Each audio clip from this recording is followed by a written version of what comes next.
सिद्धेभ्य एष सुरासुरमणिसिन्धवन्दितं धोदघादिकं ममलं प्रणमामि वर्धमानं तीर्थं धम्मस्कातारं शेषे पुण्यतीर्थैः ससौवसिद्धे विशुद्धसा भावे समणे अणानदंस चरित तव वीर्यायारे ते सौवे समगम पतेगमेव पतेगम वन्दामि अवट्टन्ते अर्हन्ते मानुषे खेते किच्चारिहन्ताणं सिद्धाणं तहेणमो गणहराणम् अज्झावैवगाणं साहूलं चैव सौवेसिं तेसिं विशुद्धदंसं प्राणपहाणासमं समासेज्य ओवसंपयामि सम्मं जतोणिवाण संपत्ति। प्रवचन सार परमागम ज्ञान तत्व प्रज्ञापन महाधिकार गाथा 3 पृष्ठ 5। ते सव्वे समगम पतेगमेव पतेगम वन्दामि अवट्टन्ते अर्हन्ते मानुषे खेते। इस गाथा पर अपनी चर्चा परसों चली थी, थोड़ी बहुत कल भी चली थी। आज हमें इसमें मुख्य 2 बिंदुओं पर ध्यान आकर्षित करना है, और वह है कि समग्र वंदना एवं प्रत्येक वंदना। इन 2 शब्दों पर हमें ध्यान आकर्षित करना है कि वंदना में समग्र वंदना क्या है, कॉन्सेप्ट क्या है, उसकी विधि क्या है और उसका महत्व क्या है। ठीक है ना। 3 पक्ष ध्यान रखेंगे। कॉन्सेप्ट क्या है, उसकी विधि क्या है और उसका महत्व क्या है। इसी प्रकार प्रत्येक वंदना का कॉन्सेप्ट क्या है, विधि क्या है और महत्व क्या है, इस पर केंद्रित करके हम चर्चा करेंगे। पहले ये बताइए कि समग्र वंदना शब्द से आपको क्या अभिप्राय लगता है।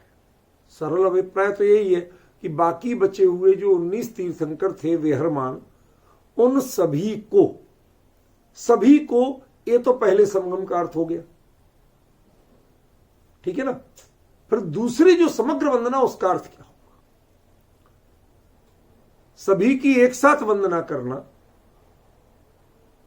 एक बात बताओ, कभी भी आप बहुत सारे लोगों को एक साथ जब वंदना करते हैं तो उसमें कुछ भाव विशेष होते हैं या डाइल्यूट होते हैं, कंसंट्रेट होते हैं या डाइल्यूट होते हैं। डाइल्यूट होते हैं। भाई 50 लोग हैं, अब आपने ऐसे किया, अब किसी पर फोकस है ही नहीं, आप अपनी ओर से कर रहे हैं बस। ठीक है ना। लेकिन जिनागम में समग्र वंदना को ज्यादा श्रेष्ठ माना है। इसका मतलब है उसका अभिप्राय कुछ और होना चाहिए, उसकी भावभूमि कुछ और होना चाहिए, वो इतनी सामान्य चीज नहीं। ठीक है ना। तो जो बात अपनी स्वरूप या कॉन्सेप्ट की थी वो हमें समझना होगा कि भाई समग्र वंदना की क्यों जाती है, की क्यों जाती है, पहले ये समझिए। यदि ये उत्तर मिल गया तो शायद आपको विधि और महत्व का भी रोड मैप मिल जाएगा, रास्ता मिल जाएगा। समग्र वंदना की इसलिए जाती है कि जब अनेकों का हमें विचार आया तो सबसे पहला शिष्टाचार है ये कि हम उनको वंदना करें, किसी को भी इग्नोर ना करें। ठीक है ना। इंडिविजुअली जब करेंगे पर पहले समग्र वंदना करें। ठीक है ना। तो यदि खाली सबको नमस्कार करने का नाम समग्र वंदना है और यदि ये महत्वपूर्ण चीज है तो फिर हमारे परिणाम डाइल्यूट क्यों होते हैं? देखो, हम छोटी सी बात कहते हैं, नाराज मत होना। सम्मेद शिखर जी जाना और 20 टोंक 24 टोंक जो दिख रही हैं, ठीक है ना, नीचे खड़े होके उनको समग्र वंदना कर लेना, यात्रा हो गई? नहीं चल जाएगा काम? नहीं चलेगा। तो इसका मतलब ये तो डाइल्यूट हुआ। मेरी जो बात अपनी थी, हमें ऐसा क्या है जो हम पकड़ नहीं पा रहे?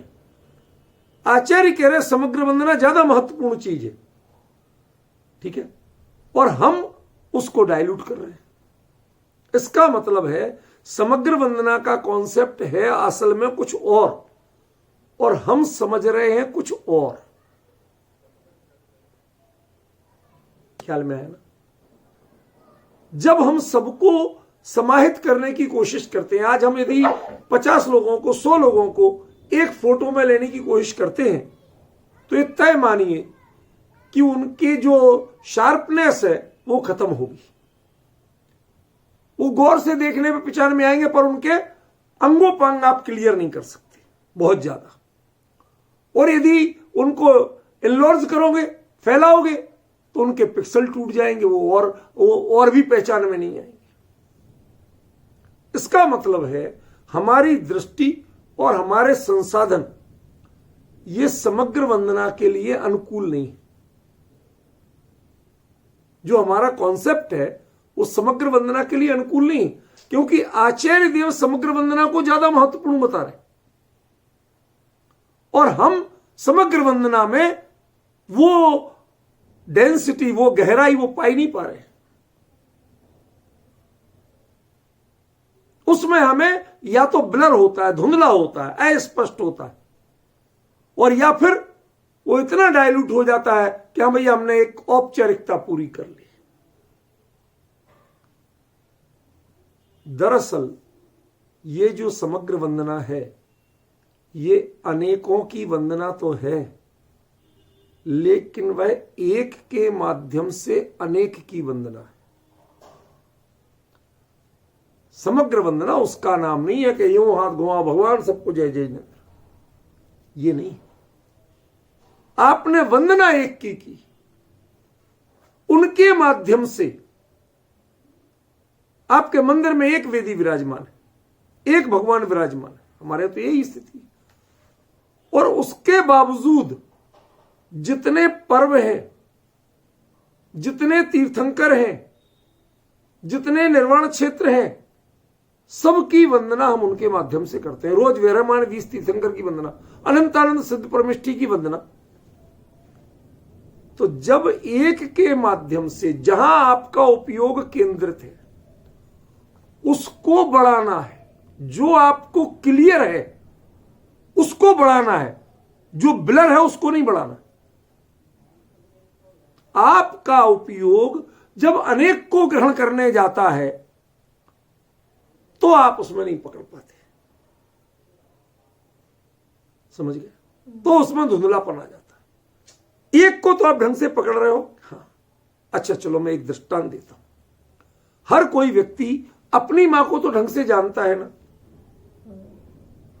कि नहीं जानते? और आपकी मां आपको कितना लाड़ दुलार करती है ये भी अच्छी तरह जानते हो। तो दूसरे की मां, ध्यान देना मैं कठिन शब्द बोलने वाला हूं, वो गाय वो भी अपने बछड़े को वैसे ही लाड़ दुलार करती है जैसी आपकी मां करती है।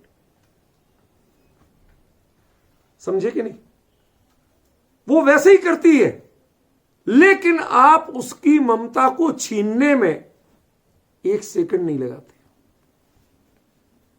थोड़ा सा दूध चखा के और खींच के लाके बांध देते हो, फिर अपने लिए दुहने लगते हो। सच बताइए, आपने ममता की परिभाषा पहचानी क्या?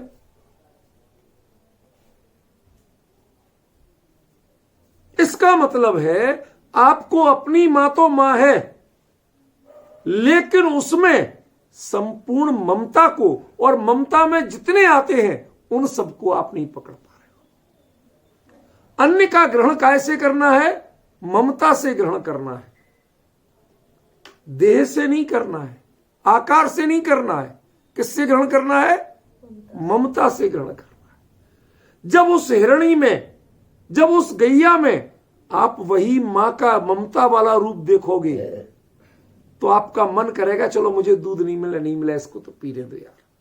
मां देखो वो गैया कितनी खुश हो रही, चाट रही है उसको आराम से और पिला रही है और प्रसन्न है।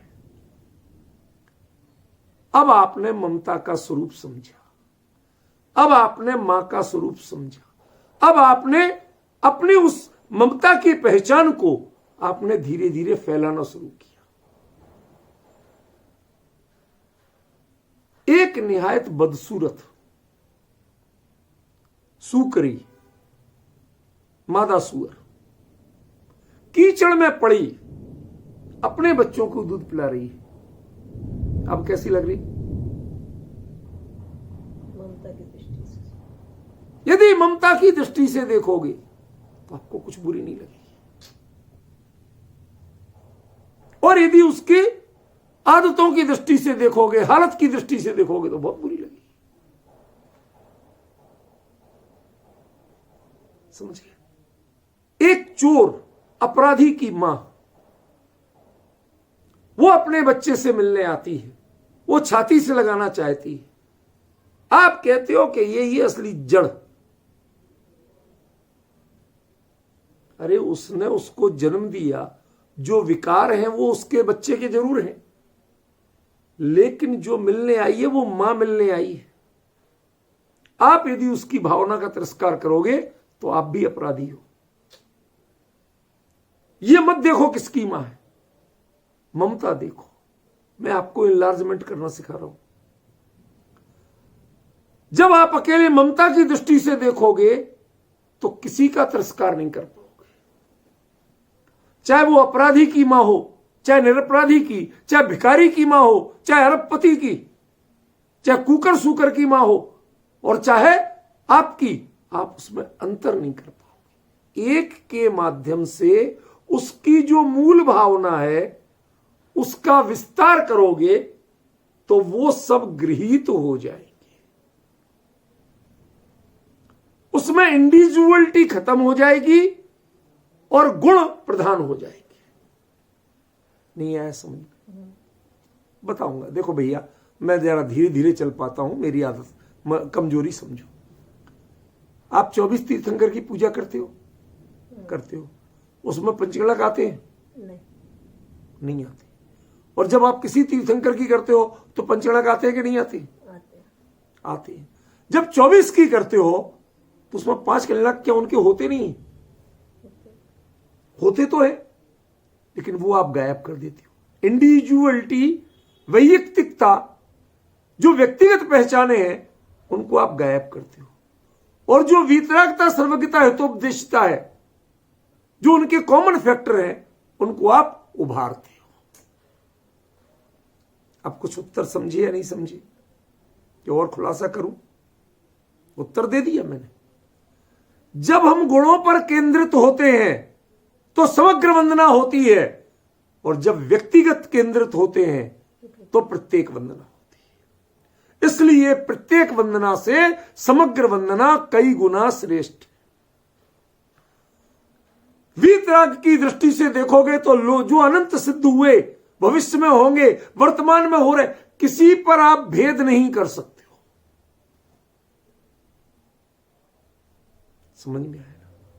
लेकिन यदि आप वीतरागता के अलावा देखोगे कि हमारे विदेश क्षेत्र के, क्या तुम्हारे भरत क्षेत्र के, जो मंगलाचल में झगड़ा है वो किस बात का? वर्धमान माने महावीर के वर्धमान माने सीमंदर है कि नहीं? ये झगड़ा किसमें आ रहा है? आप इस क्षेत्र में दीक्षा ली थी, आपने उधर के क्षेत्र को वालों को कैसे किया? वो भी संभालते घूम रहे, भैया वर्धमान कह दो ताकि तुम्हें भी राजी रखा जा सके।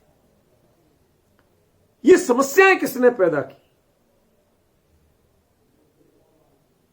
ये प्रत्येक वंदना यदि आप पहले करते हो इंडिविजुअलिटी को पहले लाते हो तो ध्यान रखना आप कभी गुणों का आधान नहीं कर पाओगे। अमित जी भाई साहब जरा समझना, गहराई कुंद कुंद की मतलब नजर कितनी पारखी है। और प्रतिपादन में क्रम, वो छंद है पर छंद में भी क्रम सही रखते हैं, वो क्रम उल्टा सीधा नहीं रखते। उन्होंने समग्र वंदना पहले कही, प्रत्येक वंदना बाद में कही। जब आप गुण केंद्रित होंगे, क्वालिटी ओरिएंटेड होंगे, तब समग्र वंदना होगी। आप किसी में भेद नहीं कर सकते। और जब पर्सन ओरिएंटेड होंगे, व्यक्ति केंद्रित होंगे, तो फिर आपके गुण जानते हुए भी गौण हो जाएंगे, व्यक्तिगत बातें मुख्य हो जाएंगी। 24 तीर्थंकर की पूजा में एक भी तीर्थंकर के गर्भ की जगह नहीं आती, जन्म की जगह नहीं आती, तप की जगह नहीं आती, ज्ञान की जगह नहीं आती, निर्वाण की जगह तक नहीं आती। डिफरेंस समझ रहे हो? नहीं आती है। क्यों? क्योंकि वो गुण केंद्रित है। और जब भी किसी तीर्थंकर की इंडिविजुअल पूजा करते हो तो उनका गर्भ कहां हुआ था, जन्म कहां हुआ था, दीक्षा कहां हुई थी, किस पेड़ के नीचे हुई थी, क्या हुआ था, सारी की सारी चीजें किसी ना किसी रूप में आती जाती। उनके पंचगण के अर्घ चढ़ाते हो, उनमें तिथियां तक आती। 24 तीर्थंकर में तिथियां नहीं थी क्या? तो उनकी पूजा में क्यों नहीं आती? अपनी दृष्टि से इंडिविजुअलिटी, वैयक्तिकता, व्यक्तिगत घटनाएं, व्यक्तिगत बातें, उनको गौण करके मात्र क्वालिटी को हाईलाइट करना, अपनी दृष्टि में स्थापित करना। और जब वह क्वालिटी स्थापित होती है तो आपके मन में से भेद मिटता, सबका ग्रहण होता है। उस विधि का नाम है समग्र वंदना। इसका समग्र वंदना का यह अर्थ नहीं है कि हमने सबको एक साथ कर लिया, सबकी एक साथ फोटो ले ली। इसका नाम समग्र वंदना नहीं। हमने क्वालिटी को इतना दृष्टि में बिठा लिया कि उस दृष्टि से जब आप देखोगे क्वालिटी वाली, तो एक भी नहीं छूटने वाला, कोई पराया नहीं लगने वाला, कोई यहां का और कोई वहां का नहीं लगने वाला। समझ में आया? कितना बड़ा अंतर पड़ रहा है भाई साहब। मैंने आपको एक प्रश्न किया था, कई दिन हो गए, पता नहीं आपको याद रहा कि नहीं रहा, कि निर्वाण, कल्याणक और सिद्ध, इनमें क्या अंतर होता है? आई थे लास्ट में गाथा में आया था। क्या अंतर होता है? निर्वाण कल्याणक इंडिविजुअलिटी है, वैयक्तिकता है, उस व्यक्ति का हो रहा है ये है। जबकि सिद्धत्व में वैयक्तिकता समाप्त हो जाती है। कौन सिद्ध की क्या पहचान, कौन सा चिन्ह, कहां के जन्मे, कहां दीक्षा, कहां ज्ञान, कहां निर्वाण, कह सकते हो? क्या नाम कह सकते हो? किस जगह से सिद्ध हुए कह सकते हो? गहराई समझ में आ रही? थोड़ी थोड़ी क्या बताना चाहता हूं? एक सिद्ध की होती है समग्र वंदना। क्यों? क्योंकि उनमें इंडिविजुअलिटी होती ही नहीं है, उनमें वैयक्तिकता कुछ होती ही नहीं है, व्यक्तिगत कोई पहचान उनमें होती ही नहीं। इसीलिए कहा गया सिद्ध के साथ चक्र, समूह। किसी एक सिद्ध की वंदना नहीं की गई कभी, किसी एक सिद्ध की पूजा नहीं की गई कभी। समझ गए? सिर्फ गुणों की चर्चा, सिर्फ गुणों की चर्चा और दूसरी चर्चा नहीं। जब हमारी दृष्टि क्वालिटी ओरिएंटेड बनती है तो वो ब्रॉड होती है। क्यों? 100 का नोट, जब आपको नोट की कीमत होती है तो आपके यहां से माल लेके हिंदू जा रहा, के मुसलमान जा रहा, के सिख जा रहा, के ईसाई जा रहा, के बौद्ध जा रहा, के पारसी जा रहा, आपकी दृष्टि गौण हो जाती है। क्यों भाई साहब? मुकेश जी जरा विचार करना। सपोज करो कि आपकी किराने की दुकान हो और आपसे दाल लेके जाने वाला, गुड़ लेके जाने वाला, चीनी लेके जाने वाला, घी लेके जाने वाला एक कसाई है। यदि इंडिविजुअलिटी को आप हावी करोगे तो वो नोट अपने गले में डाल पाओगे? क्योंकि आपको पता है उसने कैसे कमाए। लेकिन वो नोट आपके गले में बिना किसी भेदभाव के जाता है। क्यों? क्योंकि आप दृष्टि नोट की उसके मूल्यों पर रखते हैं, व्यक्ति पर नहीं रखते।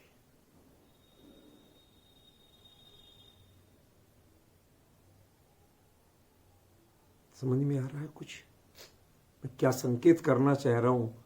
अभी तक बहुत खुल के नहीं बोला है मैंने, सब संकेत ही किया है। दरअसल वो 19 तीर्थंकरों को नाम से नहीं स्मरण करना चाहते थे। जैसी वीतरागता, जो महिमा, जो गरिमा उन्होंने साक्षात सीमंदर परमात्मा में देखी, उस गरिमा में, उस महिमा में, उस वीतरागता में, उस पवित्रता में सारे 19 तीर्थंकर भी साक्षात्कार हो रहे थे। किसमें? उस वीतरागता में। कौन किस क्षेत्र में, पुष्कलावती देश में कौन है ये नहीं पूछ रहे थे।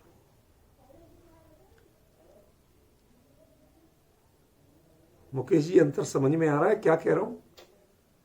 वो 19 तीर्थंकर किस किस क्षेत्र में, किस किस नगरी में, ये कुछ नहीं था। कोई एड्रेस नहीं था, कोई एड्रेस का भाव नहीं था। सबके सब एक में आके समाहित हो रहे थे।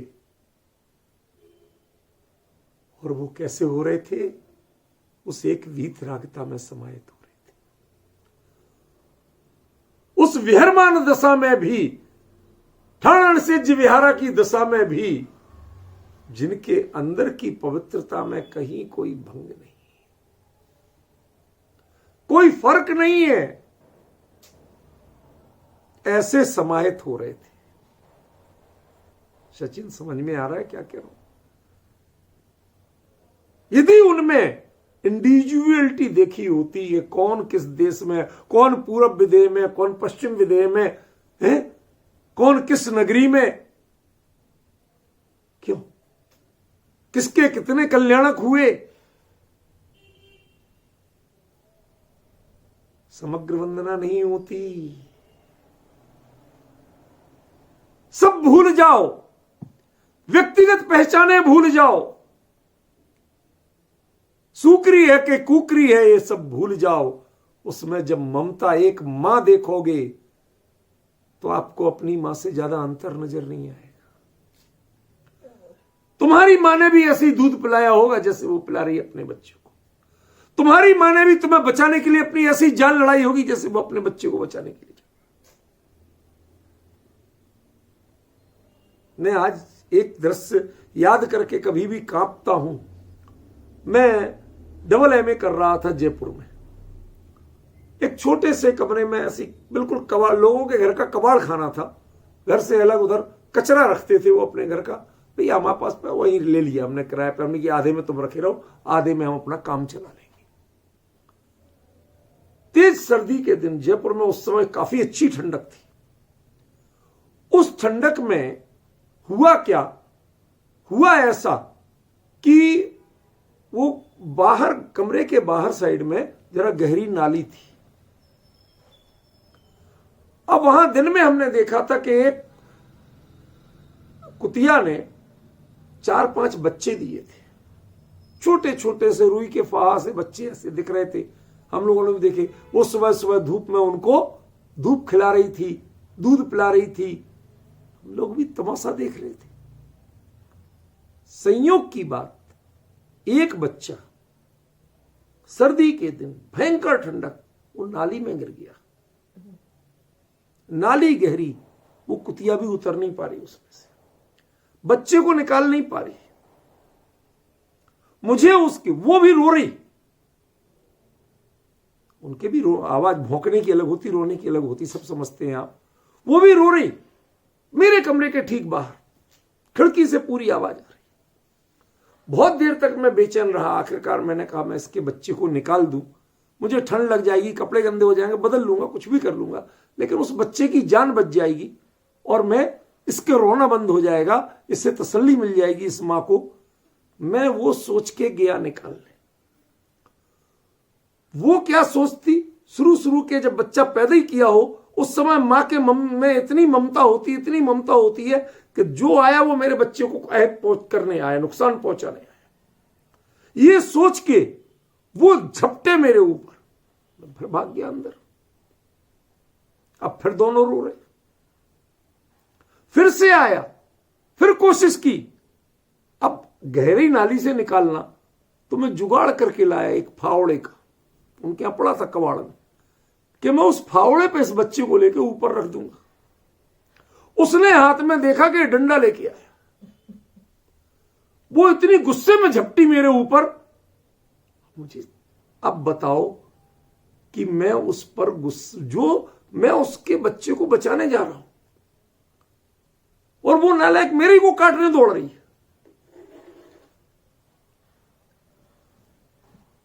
यदि मैं ये नालायक शब्द का प्रयोग करूं तो सच बताओ नालायक कौन है? यदि आप मां की ममता को समझते हो तो वो इसलिए नहीं झपट रही है तुम्हारे ऊपर कि तुम उसे क्या पता, तुम डंडा लेके आ रहे हो रात को, उसको नीचे का फावड़ा नहीं दिख रहा, और दिखे भी तो क्या समझ में आएगा तुम उसे मारने ला रहे कि क्या करने ला रहे। उसकी ममता को समझो।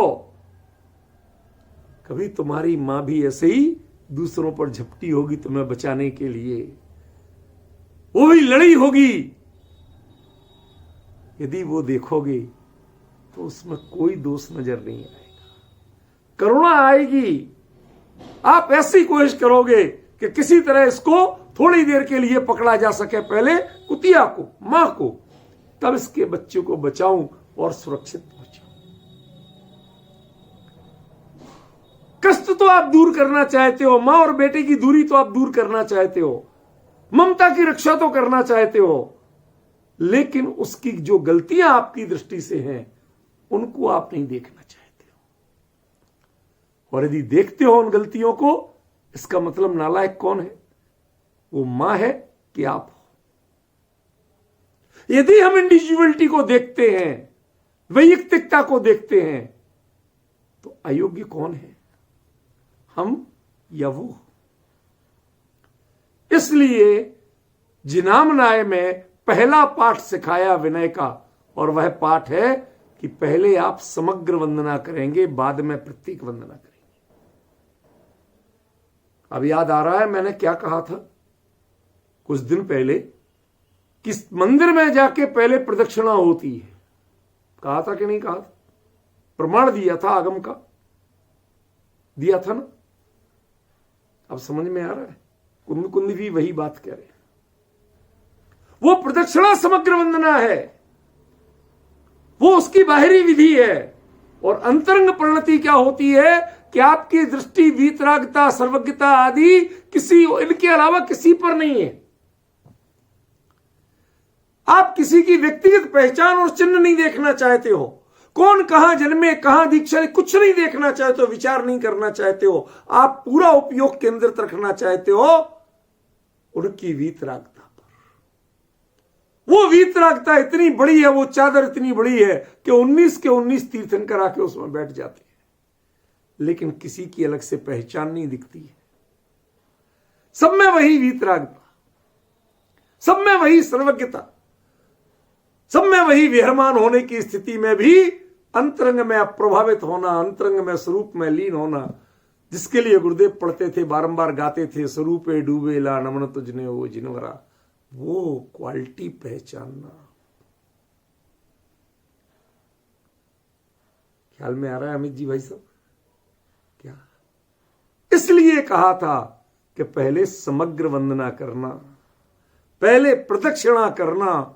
आज सब लोग कहते हैं भाई साहब ये क्या बोल रहे हैं आप, हम तो जाके पहले नमस्कार करेंगे, ढूक देंगे, प्रदक्षिणा तो बाद में दी जाती है, हमारे लिए बालबोध में तो यही सिखाया गया। अरे भले आदमी, वो बालबोध वो प्रवचन सार पढ़ के नहीं लिखा गया, वो कार्तिकीय अनुप्रेक्षा पढ़ के नहीं लिखा गया। नाराज मत होना, मैं किसी विद्वान का अपमान नहीं करना चाहता, लेकिन जो दृष्टि है वो देना चाहता हूं। ये कुंद कुंद है, वही सिखा रहे हैं कि तेते सव्वे समगम समगम। पहले आपको समग्र वंदना करना है, उसके बाद में प्रत्येक वंदना करना है। समझ में आया ना? यदि आप अपनी दृष्टि को इतना व्यापक बना लेंगे, गुणाधारित बना लेंगे, क्वालिटी ओरिएंटेड बना लेंगे, उसके बाद में व्यक्तियों में ऊंच नीच, भेदभाव, मेरा तेरा, यहां का वहां का, ये सब खत्म हो जाएंगे। ये सारे भेद जो खड़े होते हैं, संकीर्णताएं जो आती है, नैरो मेंटलिटी आती है, वो किसके कारण आती है? क्योंकि हमने समग्र वंदना करना नहीं जाना, हमने क्वालिटी ओरिएंटेड होना नहीं जाना, हमने गुणाधान करना नहीं जाना। मैंने पहले कहा था ना, ध्वनि शब्दायत हो और अर्थबोध कराए। कुंद कुंद ने शब्दायत तो कर दिया, लेकिन अर्थबोध आपको करना पड़ेगा, वरना एक बेकार हो जाएगा। ध्वनि उन्होंने सुनी थी, शब्दायत भी की, अर्थबोध भी किया, लेकिन ना आपके पास ध्वनि आई, ना अर्थबोध आया, आपके पास शब्द आए। अब इसमें वो ध्वनि भी सुनना है आपको, वो गूंज भी सुनना है, जो तीर्थंकर की दिव्य ध्वनि में गूंजती है, वो गूंज भी सुनना है, उसकी गरिमा भी सुनना है, जिसको सुनने के लिए यदि हिरण और शेर बगल बगल में बैठते हैं तो उनका द्वेष खत्म हो जाता है, विचार तक नहीं आता, दोनों के दोनों आत्महित की उस बात को, भगवान की वाणी को, ओंकारमयी वाणी को अपने हित की दृष्टि से ग्रहण करते हैं, कहीं उनमें अंतर नहीं आता। ये डिफरेंस समझ में आ रहा है आपको? ये अंतर पकड़ में आ रहा है? यदि ये आपको होने लगता है तो आप समग्र वंदना कर रहे हैं, और यदि अंतर पकड़ में आ रहा है, भेदभाव दिख रहा है, तो इसका मतलब आप प्रत्येक वंदना कर रहे हैं, समग्र वंदना नहीं कर रहे हैं। जबकि आपका क्रम है कि पहले आप समग्र वंदना करेंगे, बाद में प्रत्येक। मर्जी से तोड़ने मरोड़ने और व्याख्या करने लगे, आप उनको उनकी जगह रहने दो, अपने उपयोग को वहां लेके जाओ कि उन्होंने ऐसा क्यों कहा, क्या कहा। यदि आपको समझ में नहीं आ रहा है तो उनके नजदीक जाने की कोशिश करो। जैसे कभी कभी आप, हमारी दृष्टि कमजोर होती है, तो यही ग्रंथ जब हमें इधर से पढ़ने में नहीं आता तो हम ऐसे पढ़ते हैं, करते कि नहीं करते? दूरी घटाइए, विषय प्रत्यक्ष हो जाएगा, क्लियर हो जाएगा, ब्लरनेस खत्म हो जाएगी, धुंधलापन खत्म हो जाएगा। गलत कह रहा हूं शांति भाई जी? नहीं ना? तो भगवान से, ज्ञानियों से अपनी दूरी घटाइए, भावों में नजदीकी बढ़ाइए, आपको अर्थ प्रकट हो जाएगा। ये मैं कोई सर्वज्ञ नहीं हूं, मैं कोई बड़ा भारी जानकार नहीं हूं। जो कुछ भी प्रकट होता है, जो भी समझ में आता है, जो आपको बता पाता हूं, उसका एकमात्र आधार है कि मैं उनके नजदीक जाके बैठने की कोशिश करता हूं, वो दूरियां खत्म करता हूं, चाहे शब्द से हो चाहे अर्थ से हो, मैं दूरियां खत्म करता हूं। मैं ये पहचानने की कोशिश करता हूं कि कुंद कुंद ने ये बात इस क्रम में क्यों कही। मैं ये बताने की कोशिश नहीं करता, कह रहे छंद है वो तो आगे पीछे कर दो, निकाल लो, पहले प्रत्येक होगी बाद में समग्र होगी। आप नहीं समझ पाते। भले ही एक हो सामने पर, एक के सामने भी एक के माध्यम से पहले समग्र वंदना ही होती है, प्रत्येक वंदना नहीं होती है। क्योंकि प्रत्येक जब जोड़ोगे तो आपकी वृत्ति राग प्रधान हो जाएगी, दृष्टि राग प्रधान हो जाएगी। जबकि वीतराग तो वीतरागता सिखाते हैं। यदि आपको वीतरागता लेना है तो एक की भी पहले समग्र वंदना करना पड़ेगी, एक को भी मात्र वीतरागता से देखना पड़ेगा। चिन्ह से वो महावीर स्वामी है कि आदिनाथ स्वामी है नहीं देखना पड़ेगा। और यदि आप देखते हैं तो ये आपकी गलती है, किसी दूसरे की गलती नहीं। अब कुछ समझ में आ रहा है क्या कहा आचार्य ने? समगम समगम, उन सभी को मैं देखूंगा तो, लेकिन इन चर्म चक्षुओं से नहीं देखूंगा, गुणाधान करके देखूंगा। और वो गुणाधान क्या है? पहले मैं वीतरागता सर्वज्ञता को आंखों में बसाऊंगा, हमें सारे तीर्थंकर प्रत्यक्ष हो जाएंगे। लेकिन होंगे कैसे? वीतरागी सर्वज्ञ के रूप में होंगे, वो युगमंदर और बाहु सुबाहु के रूप में नहीं होंगे। क्यों? 20 तीर्थंकरों के नामों के रूप में नहीं होंगे, सारे के सारे वीतरागता की मूर्ति नजर आएंगे। अपनी दृष्टि को पवित्र बनाने के लिए समग्र वंदना से बेहतरीन कोई तरीका नहीं। जैन दर्शन गुणों का दर्शन है। वंदे तद्गुण लब्ध है, कि तत्परिचय लब्ध है, तत् इतिहास लब्ध है। किसके लिए आप वंदना करते हो? वंदे तद्गुण लब्ध है, ये आपकी परिपाटी है। वही बात कुंद कुंद कह रहे हैं, वही बात उमा स्वामी कह रहे हैं, बट हम उसको रिलेट करना नहीं जानते। जो गुणों की प्राप्ति, गुणों की दृष्टि तो हो जब तो गुणों को प्राप्त करोगे आप। जब तक गुणों की दृष्टि ही नहीं है, वो अर्जुन की आती थी बात बात हिंसा की, कोई मैं बताना नहीं चाहता उस रूप में, पर दृष्टांत बहुत सीमित होता है। बाकी सब लोग निशाना नहीं लगा पाते। द्रोणाचार्य कहते हट जाओ, तुम नहीं लगा पाओगे। अर्जुन से कह दिया तुम लगा पाओगे। कि क्यों? क्योंकि उसने कहा ना तो मुझे चिड़िया दिख रही है, ना मुझे पेड़ दिख रहा है, ना मुझे आसपास का वातावरण दिख रहा है। क्या दिख रहा है? मुझे अकेली आंख दिख रही है और कुछ नहीं दिख रहा। कि तुम लगा पाओगे निशाना? जब आपको अकेली वीतरागता दिखे और कुछ नहीं दिखे, तो उपयोग उस पर केंद्रित हो पाएगा, तब वह गुणाधान कर पाएगा। जिसे गुण की पहचान ही नहीं है, वो गुण का आधान कैसे करेगा? दो शब्द भिन्न भिन्न है रूपल बहन, थोड़ा एक कठिन संस्कृत या हिंदी के शब्द हैं, समझने की कोशिश करना।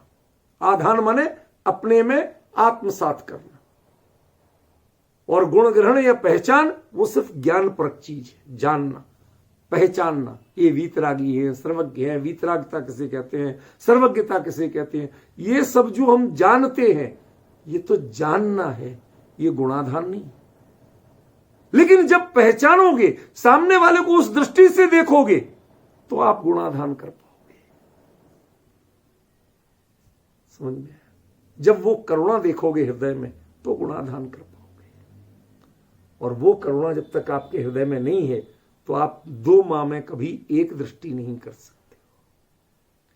और जब ममता की आपकी, करुणा की आपकी दृष्टि होगी, वात्सल्य की आपकी दृष्टि होगी, तो आप कुकर और सूकर के बच्चे में भी भेद नहीं कर पाओगे अपने से, और कुकर सूकर की मां में भी भेद नहीं कर पाओगे अपनी मां से। क्योंकि तब कॉन्सेप्ट ममता होगी, तब कॉन्सेप्ट वात्सल्य होगा, तब कॉन्सेप्ट इंडिविजुअलिटी नहीं होगी। देह की दशा क्या है, देह की योनि क्या है, कुल गोत्र क्या है, ये हमारी पहचान नहीं होगी। समझ में आया ना? कितना बड़ा अंतर है, कितना बड़ा विजन दिया कुंद कुंद ने कि आपको वंदना तो करना है। यहां से आप पहचान लो कि मैं सभी की वंदना कर रहा हूं, लेकिन ध्यान रखना, मेरी दृष्टि पहले समग्रता पर है, समष्टि पर है, व्यष्टि पर नहीं है, व्यक्ति पर नहीं, इकाई पर नहीं है, गुणों पर है। इकाई हमेशा क्षेत्र और काल की सीमाओं से बनती है, और गुण सार्वकालिक होते हैं, उसमें किसी क्षेत्र और काल की सीमा नहीं होती। समझ में आया?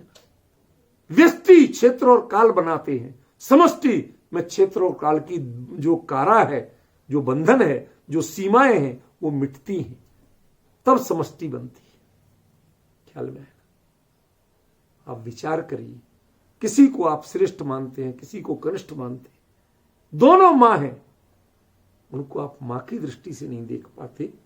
इसका मतलब आज तक आपने मां पर जितने चाहे लेक्चर दिए हो, जितने चाहे महिमा गाई हो, कविताएं लिखी हो, लेकिन आप मां को आज तक समझी नहीं। यदि समझते तो मेरी और दूसरे की मां में अंतर नहीं कर पाते। क्यों? क्योंकि ममता तो दोनों के हृदय में एक जैसी उमड़ती है। ऐसे ही भरत क्षेत्र की और विदेश क्षेत्र की और फला की और ढिमका की, इनकी वंदना हमने की और बाकी की नहीं की, ये भेद नहीं कर सकते थे आप। वीतरागता की दृष्टि का प्रसार कीजिए, बाकी 19 तीर्थंकर भी कुंद कुंद को उसी दृष्टि में आके उस चादर पे आके बैठे दिखाई दे रहे, 19 समोसरण लगे दिखाई दे रहे हैं, लेकिन उनमें है वीतरागता, उनमें कोई नगरी नहीं है, उसमें कोई क्षेत्र नहीं है, उसमें कोई काल नहीं है, उसमें कोई आकार नहीं है, उसमें कोई वर्ण नहीं है। हम बहुत पढ़ते हैं 2 गोरे 2 सांवले 2 हरियल 2 लाल 16 कंचन वर्ण के। क्यों? पार्श्वनाथ कैसे थे? सांवलिया पारसनाथ। ये तो प्रत्येक वंदना भी नहीं है, क्योंकि आपने समग्र वंदना नहीं की है। प्रत्येक वंदना चरितार्थ तब होती है जब समग्र वंदना की दृष्टि हो, जब पार्श्वनाथ में वीतरागता की दृष्टि हो,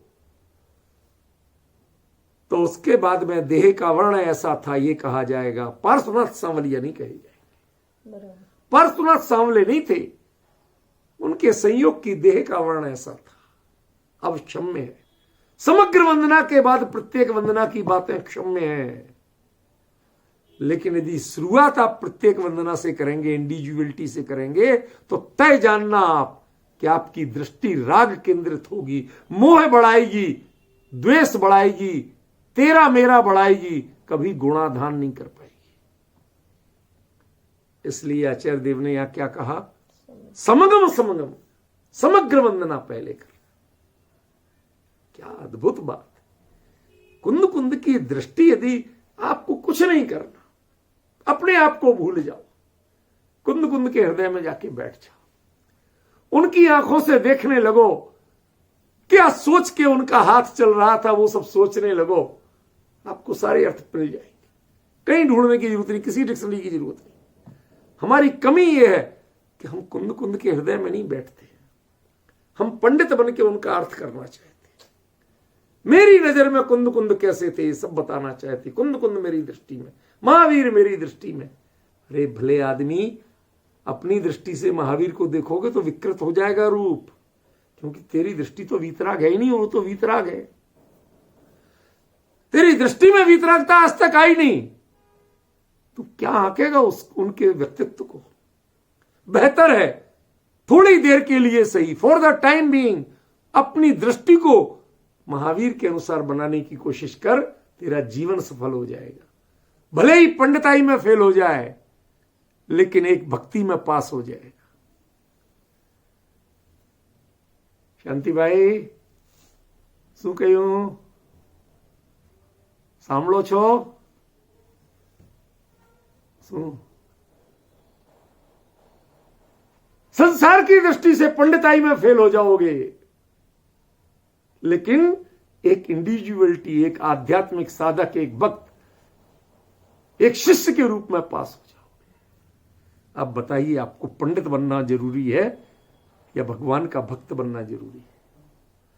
कुंद कुंद का अनुयायी बनना जरूरी है कि कुंद कुंद का व्याख्याकार बनना जरूरी है?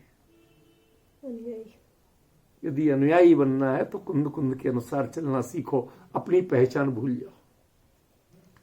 वो क्या कह रहे हैं उस पर अपना उपयोग, फोकस करो, केंद्रित करो। भूल जाओ कि हम क्या हैं, कितने पढ़े लिखे हैं, कितनी भाषा है, सब जीरो। यदि कुछ आता भी है तो उसको उपयोग कुंद कुंद के अभिप्राय को समझने में करो, उनका मैं व्याख्याकार हूं ये बन के मत करो। सबसे बड़ी चूक होगी ये, सबसे बड़ी भूल होगी। आपको कुंद कुंद का व्याख्यान नहीं करना है, आपको कुंद कुंद के भाव समझना। कितना बड़ा अंतर है। समगम समगम वंदामि, मैं पहले उन सभी की समग्र, सभी की मतलब मेरे दृष्टि में कोई इंडिविजुअल है ही नहीं। मेरी वीतरागता की चादर ऐसी फैलाई कि उसमें सारे के सारे आके समाहित हो गए, और मैं सबको एक साथ अपने भावों में लेके चल रहा हूं। कोई की इंडिविजुअलिटी नहीं है, कोई का आकार नहीं है, कोई का प्रकार नहीं है। क्यों? एक कैमरे वाला फोटो लेता है, कोई का 6 फीट का आकार है, किसी का 4 फीट का आकार है, किसी का 5 फीट का आकार है, कोई मोटा है, कोई दुबला है, कोई कुछ है, कोई कुछ है। वो 50 लोग 50 तरह के, सबकी फोटो वो एक फोटो में ले लेता है, सब आ जाते हैं। उसके जो अंदर के केमिकल्स हैं वो सबको अपने में एडजस्ट कर लेते हैं। जो केमिकल, जिसको जो गोरेपन के केमिकल है वो गोरे कलर वाले के हिसाब में चले जाते हैं, जो श्यामल कलर के केमिकल है वो श्यामल कलर वाले का रूप बना देते हैं, चेहरे को गोरा बना देते हैं, बालों को सांवला बना देते हैं। तुम सोचते हो कि तुम्हारे बालों का कलर है वो, तुम्हारे चेहरे का कलर है? जी नहीं, वो जो उसके केमिकल जिनसे वो फोटो बन रहा है ना, उन परमाणुओं ने अपनी जाति के अनुसार अपने को एडजस्ट किया है आपके व्यक्तित्व के। ऐसे ही जब आपके भाव, आपका चिंतन, आपका ज्ञान, आपका उपयोग वीतराग के भावों के अनुसार, उनकी परिस्थितियों के अनुसार एडजस्ट हो जाए, तो भगवान की मूर्ति, भगवान का चित्र यहां बनेगा। तब समग्र वंदना की विधि आएगी आपको, पंडिताई में नहीं आएगी। हमारी कमी क्या है कि हम सबने पंडित बनने की कोशिश तो की, किसी ने विनीत भक्त बनने की कोशिश नहीं की। सबने कुंद कुंद के व्याख्याकार बनने की कोशिश की, कुंद कुंद के हृदय को समझने की कोशिश नहीं की। भगवान आप क्या कह रहे हैं, मैं हाथ जोड़ के सुनना चाहता हूं। आप हाथ जोड़ के बैठे रहो, बैठे रहो, बैठे रहो। कुछ देर बाद आपके उपयोग में कुंद कुंद बोलना शुरू कर देंगे। वो कहेंगे बेटा मैं ये कहना चाहता हूं। उनके शब्दों का क्रम मत बदलो, अपने उपयोग को उनके शब्दों पर केंद्रित करो, सब आ जाएगा। मैंने कई लोगों से सुना, वो कहते हैं पहले प्रत्येक वंदना होती है, बाद में समग्र वंदना होती है। आपकी बाल बोध पाठमाला वगैरह में यही पढ़ाया गया, पहले जाओ भगवान को हाथ जोड़ो, स्तुति पढ़ो, नमस्कार करो, बाद में प्रदक्षिणा देना। और उस प्रदक्षिणा का अर्थ कुछ बताते नहीं, 3 चक्कर लगाना।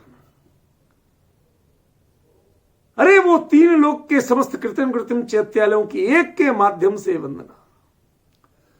देखो, कल्पना करिए आप, कहां 500 धनुष की काया और कहां 7 हाथ की काया, और सबकी वंदना एक भाव से हो रही। क्यों? क्योंकि यहां काया की वंदना कोई नहीं कर रहा था।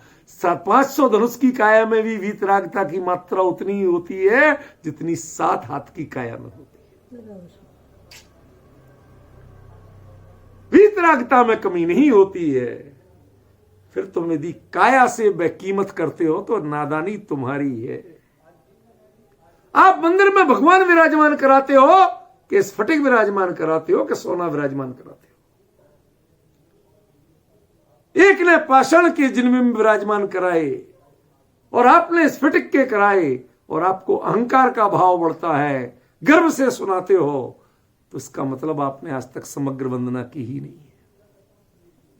उनमें वीतरागता को नहीं देखा, उसमें वह वीतराग मुद्रा नहीं देखी आपने। उनमें सब उसी नाप तोल में बने, वही मुद्रा, वही नासाग्र दृष्टि, वही वीतरागता, वही निराभरणता, कोई परिग्रह नहीं, कोई अलंकार नहीं। इसको नहीं पकड़ पाए आप। आपने पकड़ा क्या? वो छोटे थे, वो बड़े थे, वो गोरे थे, वो काले थे। महावीर वो आदिनाथ। समझ गए ना? सबको नामों से जाना, वीतरागों के रूप में नहीं जाना। जिस दिन आप वीतराग के रूप में ही सबको देखने लगेंगे, इंडिविजुअलिटी खत्म होने लगी आपकी दृष्टि से, गुण प्रधान हो जाएंगे और व्यक्तिगत परिचय गौण हो जाएगा, समझ लेना समग्र वंदना हो जाएगी। ये सबसे उत्कृष्ट। ये जिसको हो गई, वो यदि समग्र व्यक्तिगत वंदना करता भी है तो क्षम्य है। क्यों? क्योंकि वो व्यक्तिगत के पास जाके उनके 5 कल्याणों की तिथि बोलेगा भी, उनके नगर का नाम बोलेगा, माता पिता के नाम, तो भी वो पूजा वीतराग की करेगा, वीतरागता की करेगा। उनके माता पिता की पूजा नहीं करेगा, उस पेड़ की पूजा नहीं करेगा जिसमें नीचे उन्होंने केवल ज्ञान पाया था। महावीर स्वामी ने साल वृक्ष के नीचे केवल ज्ञान पाया था, तो साल वृक्ष की पूजा करोगे कि महावीर स्वामी की करोगे? क्यों? क्योंकि आप समग्र वंदना कर चुके हो। कीमत आपको वीतरागी और वीतरागता की है। आपके लिए कीमत किस पेड़ के नीचे वीतरागता मिली थी, ये नहीं थी। इतना बड़ा अंतर है। क्या आनंद की स्थिति है। हम इतने बड़े आनंद को छोड़ देते हैं पंडिताई के चक्कर में। समझ रहे ना? मैंने इसीलिए कल कहा था, देखो भैया, या तो मेरे से प्रोड्यूसर आपको चलवाना ही नहीं था दोबारा। ये तो है, तुम सोचो कि अब 111 गाथा 110 गाथाएं हो जाएंगी जल्दी, तो ये लालच में मत रहना, ये जब होंगी तभी होंगी। मेरे तो गाड़ी पंचर बहुत जल्दी होती है, अटक के रह जाती है सुई एक जगह, वो आगे नहीं बढ़ती है। क्या करूं? क्यों? क्योंकि मैं आपकी तसल्ली और सुनाने के लिए नहीं बोलता हूं, मैं तो अपना आनंद लेने के लिए बोलता हूं। मैं तो कुंद कुंद से बतियाता हूं। समझ में आया? जब तक वो बोलते हैं मैं बोलता रहता हूं, जब तक कुछ नया संकेत मिलता है मैं बोलता रहता हूं। फिर जब आपकी घड़ी होती है, खड़ी होने लगती है, तो मैं भी हाथ जोड़ देता हूं, चलो भैया आज का हो गया, अब कल का कल देखेंगे। समझ में आया? लेकिन एक बार जरा विचार करो, आचार्य कुंद कुंद ने क्या कहा? पहले समग्र वंदना होती है, प्रत्येक वंदना बाद में होती है। सीमंदर स्वामी की भी उन्होंने सीमंदर के रूप में वंदना नहीं की थी, वीतरागी सर्वज्ञ तीर्थंकर के रूप में। वो दिव्य ध्वनि को भी सुना था तो आत्महितकारी परम पवित्र वाणी उसके रूप में सुना था। उन्होंने ये सीमंदर मुक्ते फुलवा करें ऐसा नहीं सुना था। बाद में ऐसे कहा जाए कि सीमंदर मुक्ते फुलवा करें, जिनकी कुंद कुंद गूथे माल रे, जिन जी की वाणी भली रे, हमें से ऐतराज नहीं है। लेकिन ध्यान रखना, इसको प्रमुख मत बना देना। न कुंद कुंद प्रधान है, न सीमंदर प्रधान है। प्रधान कौन है? प्रधान वो दिव्य ध्वनि है, वह तत्वोपदेश प्रधान। वह चीज जिसके यहां मिल रही है वो हमारे लिए तीर्थंकर है। यदि ये तीर्थ नहीं मिले तो हम तीर्थंकर को भी नहीं पूजे। समझ में आया क्या? तीर्थ नहीं मिले तो हम तीर्थंकर को नहीं पूजे, वीतरागता नहीं मिले तो ये देह को कौन पूजेगा भाई? इस आकार की कीमत क्या है? ये तो जड़ है, जड़। चैतन्य के कारण इसकी कीमत हो रही है। तुम सोच रहे इसके कारण कीमत हो रही है, तो तुम नितांत मूढ़ हो। तुम्हें यदि पाषाण के जिनबिंब और स्फटिक के जिनबिंब में कीमत में अंतर नजर आता है तो नितांत मूर्ख हो, जड़ बुद्धि हो। कुंद कुंदाचार्य ने जड़ धिया शब्द का प्रयोग किया। समंत भद्र लिखते हैं जड़ धिया शब्द। तुम्हारी बुद्धि बिल्कुल भ्रष्ट हो गई है। तुम्हें स्फटिक के भगवान कीमती नजर आते हैं। अरे साहब, तुमने क्या पाषाण के लिए आए थे, हम देखो स्फटिक के लाए। वो कहता भैया मैं तो भगवान लाया था, मैं पाषाण के स्फटिक के नहीं लाया। वो महान है और आपके नजर में स्फटिक चढ़ी हुई है तो आप बहुत तुच्छ हो। क्यों? क्योंकि आपने समग्र वंदना नहीं की थी। आपने व्यक्तिगत चीजें पहले देखी। देह पर दृष्टि आपकी रही, आकार पर दृष्टि रही, लेकिन आपने उसके माध्यम से जो ग्रहण करना था वीतराग भाव, वो आपने नहीं समझा। ये बड़ी भारी कमी रही आपकी। इसलिए जिन शासन में पहली विधि है वंदन की समग्र वंदना, बाद में प्रत्येक वंदना। ख्याल में आए ना? हम छदमस्त हैं, हमारे लिए कुछ कुछ। भाई साहब किन की बात कर रहे हो? तो कुछ तो बताना पड़ेगा कि पुष्कलावती नगरी में जो विराजमान थे, जिनका उनकी बात कर रहे। करना बाद में, लेकिन पहले समग्र वंदना कर लेना। आपकी दृष्टि उनकी परिचय क्यों दे रहे हो? वीतराग है इसलिए दे रहे हैं, वो है इसलिए परिचय नहीं दे रहे। वो किस नगरी के इसलिए परिचय नहीं दे रहे। ऐसे वीतराग और कहां कहां विराजमान है। उन्होंने कहा फलां जगह भी है, फलां जगह भी, फलां जगह। दृष्टि वीतराग पर है, दृष्टि वैयक्तिकता, वो नगरों पर दृष्टि नहीं। समझ में आया? वो जब बताते हो आपके यहां साहब ये ऐसे ऐसे वीतराग परमात्मा यहां यहां विराजमान है, आपको दर्शन करना हो तो करो। ये वीतरागता का अभाव नहीं हुआ है। जगह जगह खिले हुए हैं उद्यान, जिसको इनकी सुगंध लेना है लो। ख्याल में आया? और वह कार्य करते हैं जब, तो उसको कहते हैं समग्र वंदना। प्रत्येक के पास जाते हैं लेकिन दृष्टि समग्र पर रखते हैं। यदि समग्रता की दृष्टि छूट जाए तो प्रत्येक वंदना अभिशाप बन सकती है आपके लिए। समझ गए ना? गोरे और सांवले के ये शब्द कहना, ये वीतराग के साथ शोभा देता है क्या? नहीं। लेकिन क्षम्य क्यों हो जाता है? क्यों? क्योंकि आप उसको इनलॉर्ज करके देखते हो कि हमारे वीतराग भगवान जो 24 थे ना तीर्थंकर, उनमें दो के देह का रंग ऐसा था, थे तो वो वीतरागी। अब वो क्षम्य हो जाता है, दो गोरे दो सांवले। ये प्रत्येक वंदना की बातें तब क्षम्य हो सकती है जब समग्र वंदना की हो। यदि समग्र वंदना नहीं की हो तो प्रत्येक वंदना जीरो हो जाएगी, माइनस हो जाएगी आपकी। रूपल बहन सच बताओ, जो शुरुआत में बिलरनेस लग रही थी समग्र में, अब उसमें शार्पनेस आई कि नहीं आई? जो धुंधलापन था, लगता अरे भाई साहब इसी में सब कुछ था, और जिसमें आपको शार्पनेस दिखती थी, कहते भाई वो तो हमारा धोखा था। समझ गया ना? तो इनके कारण कीमत है उसकी अपने कारण कीमत नहीं है। समग्र वंदना जो कर चुके हैं वो इंडिविजुअल के पास जाए तो कीमत है, सब चलेगा, अच्छा है। लेकिन यदि समग्र वंदना के बिना गया तो अभिशाप है आपके लिए जीवन में। ख्याल में आया? इसीलिए मंदिर में भी नियम होता है, पहली पूजा समग्र वंदना की होती है, प्रत्येक वंदना की नहीं होती। किसी तीर्थंकर की पूजा पहले नहीं हो सकती है। पहली पूजा होगी तो देवशास्त्र गुरु की, पंचपरमिट ऐसी होगी। समग्र वंदना की पूजा होगी, इंडिविजुअल की पूजा नहीं हो सकती है। परिपाटी चल रही है, लेकिन क्यों चल रही है हमें पता नहीं है। आजकल लोग धीरे धीरे तोड़ने लगे, कहते हैं चलो ठीक है, देव समुच्चय पूजा का अर्घ चला दो और महावीर स्वामी की करो या पार्श्वनाथ की करो, चलो फुर्सत पाओ। अब एक ही का टाइम है, दो का टाइम नहीं। मिनिमम 2 पूजाएं होती है। इसीलिए मंदिर में पहली पूजा तो समग्र वंदना होगी ही होगी, उसके बाद में प्रत्येक वंदना का नंबर आता है। ये परिपाटी कब से चल रही है, कुंद कुंद लिख रहे हैं इस बात को, लेकिन आज लोगों को पता ही नहीं। कितना अर्थ कर रहे हैं, जो कर भी रहे हैं बहुत पंडिताई में।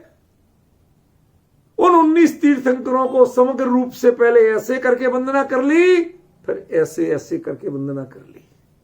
ये हमारा सचिन ऐसे ही बताता। क्या ये नहीं है? अकेले ऐसे करने का नाम समग्र नहीं है और ऐसे ऐसे करने का नाम प्रत्येक नहीं है। मात्र गुणों का आधान करके जो वंदना होती है, जब दृष्टि में अकेले गुण बसते हो और व्यक्तिगत पहचानें समाप्त हो जाती हैं, दिखते हुए भी नहीं दिखती हैं, तब होती है समग्र वंदना। और उन गुणों के कारण अभिभूत होकर के जब एक एक को गौर से देखते हैं कि दिखता तो आंखों से कुछ और है, लेकिन मेरे भावों से कुछ और दिखता है, क्या बहुत अंतर आता है। नाराज नहीं हो तो एक बात कहूं, 2-3 मिनट बचे हैं, समय तो पूरा हो गया। एक मां थी, मां, उसके बच्चे की भी नाक बहती थी। उसको पहुंचने में, कुछ करने में उसे कोई गिलानी नहीं होती थी, गिल्टी नहीं फील करती थी, मुस्कुराते हुए करती थी। लेकिन पड़ोसी का बच्चा या उसके काम वाली का बच्चा यदि जरा सा भी कुछ करता था तो एक गंदा घूमता रहता, पता नहीं। वही गंदगी बड़ी तिरस्कार के योग्य लगती थी। ये क्या है?